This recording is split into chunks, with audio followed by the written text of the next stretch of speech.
আমরা বুটস্ট্র্যাপের আপনার ব্লগ নিয়ে কাজ করতেছিলাম। ব্লগের আরেকটা বিষয় বাকি আছে, সেটা হচ্ছে যে পেজিনেশন। ওকে, পেজিনেশন নিয়ে আজকে কাজ করব। আশা করি এগুলো তেমন কিছুই নেই পেজিনেশন ছাড়া। তো পেজিনেশনটার ওয়ার্ডপ্রেসের ডিফল্ট কিছু পেজিনেশন আছে, সেটা হচ্ছে পুরনো পোস্ট এবং নতুন পোস্ট দেখানোর জন্য আপনার টেক্সট ডিসপ্লে করা। আরেকটা মাধ্যম হচ্ছে নিউমেরিকলি শো করা, অর্থাৎ নাম্বার আর কি, 1 2 3 এরকম।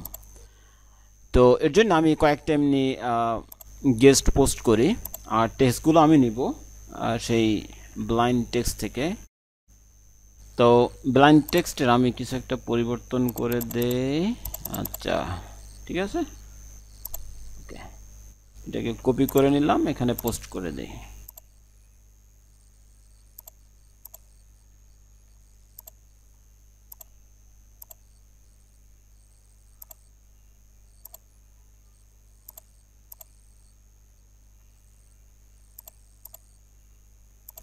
তো আমরা বেশি করিনি, দুইটা ডেমো পোস্ট করেছি যাতে আমাদের প্রেজেন্টেশনগুলো ভালোভাবে বুঝতে পারি। এরপরে প্রেজেন্টেশনের জন্য এখানে আরেকটা সেটিংস সেট করে দিতে হয়। রিডিংয়ে গিয়ে ঠিক blog pages show at most, এখানে 10টা দেয়া আছে। তো 10টা না হওয়া পর্যন্ত আমাদের প্রেজেন্টেশন শো করবে না। তো আমরা এটা কমিয়ে দিতে পারি, আমি ঠিক 2টা দিই, অর্থাৎ 2টা যাওয়ার পরই সে প্রেজেন্টেশন শো করবে। এরপরে এটাকে রিফ্রেশ দেই, এখানে দেখবেন যে 2টা আছে কিন্তু কোনো প্রেজেন্টেশন নাই, পুরনো পোস্ট অথবা নতুন পোস্ট। তো আজকে এটা নিয়ে কাজ করব। তো এর জন্য আমাকে যেতে হবে home.php-তে। তো home.php-র ঠিক লুপের বাইরে আমি কাজটা করব, এখানে করি। তারপরে প্রিভিয়াস পোস্ট লিঙ্ক, এই নিয়ে একটা ফাংশন আছে, এটা দিয়ে দিতে পারেন। এরপরে আরেকটা হচ্ছে যে নেক্সট পোস্ট লিঙ্ক। তো এটা যে করবে সে অ্যাঙ্কর ট্যাগ প্রিন্ট করবে, কিন্তু আর কোনো স্টাইল সে প্রিন্ট করবে না। নেক্সট পোস্ট চলে আসছে। ওকে, আমি ক্লিক করলে তো দ্বিতীয় পেজে গেলাম, এখানে লেখা আছে পেজ 2, আর এখানে নেক্সট এবং প্রিভিয়াস দুইটাই দেওয়া আছে। তো প্রিভিয়াস যেটা আছে এটা হচ্ছে নতুন, আপনার নতুন পোস্টগুলো ফাইন্ড আউট করে এবং ডিসপ্লে করে, আর নেক্সট পোস্ট এটা পুরনো পোস্টগুলো ডিসপ্লে করে। আপনি এটা এরকম রাখতে পারেন, অথবা এখানে একটা প্যারামিটারও দিয়ে দিতে পারেন, সেটা হতে পারে কোনো আইকন, টেক্সট, অর্থাৎ পুরনো পোস্ট দেখার জন্য যে টেক্সট সেটা দিতে পারেন। তো আমি একটা আইকন দিতে পারি, এটা হবে ঠিক LARR, এরপরে দিতে পারি নিউয়ার পোস্ট। ওকে, আর এটার ক্ষেত্রেও এভাবে দিতে পারি যে ওল্ডার পোস্ট। ওকে, এরপর একটা আইকন দেই, সেটা হচ্ছে অ্যারো সাইন দিতে পারি, অথবা আপনি ফন্ট অসামের আইকনগুলো এখানে ইউজ করতে পারেন। এখন রিফ্রেশ করলে ঠিক নিউয়ার পোস্ট এবং ওল্ডার পোস্ট দেখা যাচ্ছে। ওকে, তো এটাকে আবার স্টাইল করা যায়। তো এর জন্য আপনি, যেহেতু আমি যদি এখানে ইন্সপেক্ট এলিমেন্ট করি তাহলে শুধু এ ট্যাগ দেখতে পারবো, আর কোনো কিছুই নাই। তো বাকিগুলো আমাকে ম্যানুয়ালি দিতে হবে। এর জন্য আমি nav ইউজ করি, nav, তারপরে UL, এরপর LI। ওকে, তো এইটাকে আমি এখান থেকে কাট করলাম এবং এখানে পেস্ট করি। এরপর আরেকটা LI নেই, এরপর এটা এখান থেকে কাট করে দ্বিতীয় LI-তে পেস্ট করে দিলাম। তো এখন আমি আবার ঠিক রিফ্রেশ দিতে পারি এবং এখানে দেখব যে আমাদের LI-গুলো ডিসপ্লে হচ্ছে। ওকে, হ্যাঁ, এখন দেখা যাচ্ছে। তো ডানে বামে নেওয়ার জন্য নিউয়ার পোস্টটা বাম পাশে থাকবে এবং ওল্ডার পোস্টটা ডান পাশে থাকবে। এর জন্য বুটস্ট্র্যাপের একটা ক্লাস আছে, পুল রাইট এবং পুল লেফট। এছাড়াও আমরা CSS দিয়েও করতে পারি। পুল, এটা লেফট থাকবে এবং এটা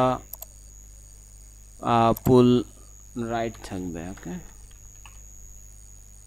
refresh home page, sorry home page না, ব্লগ পেজ, তখন এটা চলে আসবে। ওকে, এখন ডান পাশে বাম পাশে দুইটা দুই দিকে চলে গেছে। নিউয়ার পোস্টে ক্লিক করলে তখন নতুন পোস্টগুলো দেখা যাবে, আর নতুন পোস্ট আসলে এখানে ওল্ডার পোস্টটা শুধু দেখা যাবে। ওকে, আবার ওল্ডার পোস্টে ক্লিক করে পুরনো পোস্টগুলো দেখতে পারবো। তো এটাকে আর স্টাইল করা যায়, যেমন আমি মেইন ডট সিএসএস এখান থেকে নিতে পারি পেজিনেশন স্টাইলস। হোমে এখানে আমি একটা ক্লাস দিয়ে নেই, ক্লাস পোস্ট পেজিনেশন। তারপরে ইউএল, ইউএলে প্যাডিং আছে, প্যাডিংটা আমি 0 করে দিলাম। তারপরে আবার ইউএল এল আই, এটা লিস্ট স্টাইল নান। তারপর আশা করি আর কিছু লাগবে না। ও, এখানে আরেকটা কাজ করতে পারি যে মার্জিন বটম দিয়ে দিতে পারি, মার্জিন বটম 50 পিক্সেল দেই, সেক্ষেত্রে এখানে একটা স্পেস দেখা যাবে। আচ্ছা আচ্ছা, এখানে আমি ওভারফ্লো হিডেন দিতে পারি। এখন ঠিক মতো কাজ করতেছে। ওকে, ঠিক আছে। ওকে, ওভারফ্লো হিডেন দিলে এখন ঠিক মতো কাজ করবে। আবার চাইলে এটাকে স্টাইলও করা যায়, যেমন আমি যদি এটাকে স্টাইল করি এভাবে যে বর্ডার 1 পিক্সেল সলিড এবং এটার ডিডি দিতে পারি। ওকে, তারপরে প্যাডিং 12 দেই উপর নিচে, আর ডানে বামে 18 দিলাম। আচ্ছা, তো আমি এটাকে কপি করে ঠিক এলাই তো আমি এই প্যাডিংটা দিয়ে দিতে পারি। ওকে, এখানে দিয়ে দেখি প্যাডিং, এটা দিয়ে দিলে হ্যাঁ এখন ঠিক মতো এটা কাজ করতেছে। ওকে, তো এভাবে করা যায়। আমি এটা কপি করে, আচ্ছা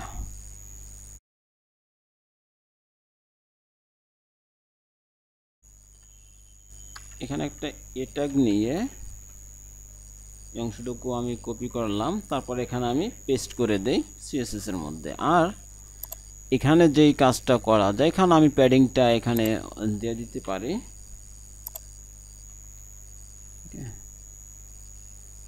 তাহলে এখন এটা ঠিক মতো কাজ করবে। হ্যাঁ, এখন কাজ করতেছে। ওকে, তো এটা হচ্ছে যে আপনি টেক্সট দিয়ে নেক্সট এবং প্রিভিয়াস। আর একটা বিষয় হচ্ছে যে এটা ওয়ার্ডপ্রেসের ডিফল্ট, যে প্রিভিয়াস পোস্ট এবং নেক্সট পোস্ট এটা ডিফল্ট, এটা দিলে তেমন কিছু লাগবে না। আরেকটা হচ্ছে নিউমেরিক। তো নিউমেরিক ডিসপ্লে করার জন্য কোডিং করেও করতে পারেন, তো আজকে কোডিং দেখাবো না। নিউমেরিক ডিসপ্লে করার জন্য একটা প্লাগইন ইউজ করা যায়। অ্যাড নিউতে যাব, অ্যাড নিউ থেকে এখানে লিখতে হবে ডাব্লিউপি পেজি নেভ, পেজি নেভ বা এরকম কিছু একটা হবে, ডাব্লিউপি পেজ নেভি খুব সম্ভবত। আচ্ছা, পেজ নেভি। ওকে, হ্যাঁ ডাব্লিউপি পেজ নেভি, এবং এটার বাই লেস্টার, যাই হোক কিছু একটা হবে, পড়তে পারতেছি না, গেমার্স গ্যাং। ওকে, তারপর অ্যাক্টিভ। আচ্ছা, আমাদের প্লাগইনটা অ্যাক্টিভ হয়ে গেছে। এখন এর সেটিংসগুলো আপনি পাবেন সেটিংস থেকে, এখানে পেজ নেভি নামে একটা মেনু আসবে এখানে।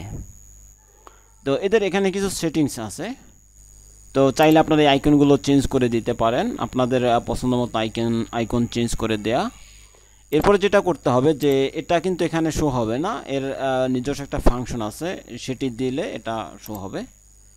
তো আমি এটাকে কমেন্ট করে ফেলি। ওকে, আর পিএইচপির জন্য আমি ফরওয়ার্ড স্ল্যাশ ব্যবহার করতে পারি দুইটা। তো এখানে পিএইচপি ট্যাগ নিয়ে ডাব্লিউপি পেজ নেভি। ওকে, এই নামে যে ফাংশনটি আছে এটা ইউজ করলে ব্যাস আমাদের এখানে আপনার নিউমেরিক পেজিনেশন ডিসপ্লে হবে। হ্যাঁ, এই যে নিউমেরিক পেজিনেশন ডিসপ্লে হচ্ছে।